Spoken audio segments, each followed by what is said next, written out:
Hello friends, lifestyle of তনুশ্রীর নতুন ব্লগে তোমাদের আরও একবার স্বাগত। আজকে আমি তৈরি করব, এটা কি ফুল বলো তো? সাদা রঙের একটা ফুল, এর নাম হচ্ছে বক ফুল। এটা কিন্তু পশ্চিমবাংলার একটা অন্যতম বিশিষ্ট ফুল, যেটা আমরা ভাজা করে খাই এবং চা বা কফির সাথে খেতে খুব ভালো লাগে। চলো, এই বক ফুলটা কিন্তু কাটা বা পরিষ্কার করা খুবই সহজ। এর ভেতরে একটা দেখো, এই মোটা একটা শীট থাকে, সেই শীটটাকে জাস্ট ফেলে দিতে হয়, আর নিচের যে বোটার দিকের এই অংশটা হাত দিয়ে মুড়ে ভেঙে দিলেই কিন্তু আমাদের বক ফুল পরিষ্কার করার কাজ শেষ হয়ে যায়। এবার দেখো, আমি বক ফুলটাকে সেইভাবে ফেলে দিয়েছি, শীটটা আর পেছন দিকে যে বোটার অংশটা, সেগুলো ফেলে দিয়ে এবার একটু বাটির মধ্যে জলের মধ্যে কিছুক্ষণের জন্য ভিজিয়ে রেখেছি। দেখো আমি কি সুন্দর পরিষ্কার করে নিয়েছি। আর ভালো করে বক ফুলটাকে কিন্তু জলে ধুয়ে পরিষ্কার করে নিতে হবে। আর ব্যাটারের জন্য লাগবে ছোলার বেসন, দিয়েছি সামান্য কিছু কাঁচা লঙ্কা, আমি যেহেতু লঙ্কা কম খাই তাই জন্য অল্প দিয়েছি। আর দেবো খুব সামান্য পরিমাণ তিল আর কালো জিরে।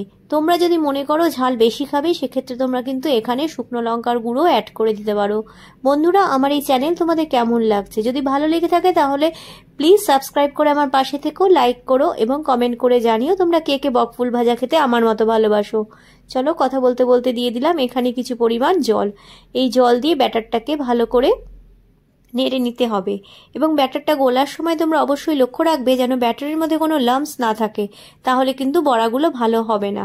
এবার এর মধ্যে দিয়ে দেব সামান্য পরিমাণে আন্দাজ মতো নুনটা দিয়ে কিন্তু নিজেদের স্বাদ অনুযায়ী দেবে, দিয়ে ভালো করে ব্যাটারটা ফেটিয়ে নিচ্ছি। এবার আমাদের কড়াইতে তেল গরম করতে বসিয়ে দিয়েছি, তেল গরম হয়ে উঠেছে। এবার আমরা ছেড়ে দেব এর মধ্যে বকফুলগুলো।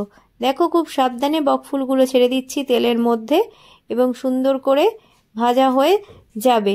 দেখতেই পাচ্ছ বকফুলগুলো কি সুন্দরভাবে ভাজা হয়ে যাচ্ছে। দেখো, রেডি হয়ে গেছে আমাদের বকফুল ভাজা। গরম গরম চা বা কফির সঙ্গে এই বকফুল ভাজা খেতে কিন্তু খুব ভাল লাগে, অথবা গরম ঘি ভাতের সাথে এই বকফুল ভাজা দিয়েও কিন্তু ভাত খাওয়া হয়ে যায়। তাহলে চলো, আজকের মতো এখানেই শেষ করছি। কেমন লাগলো আমার এই ব্লগ অবশ্যই কমেন্টে জানিও। Tata, bye bye. তোমাদের সঙ্গে দেখা হবে আবার অন্য কোনো ব্লগে।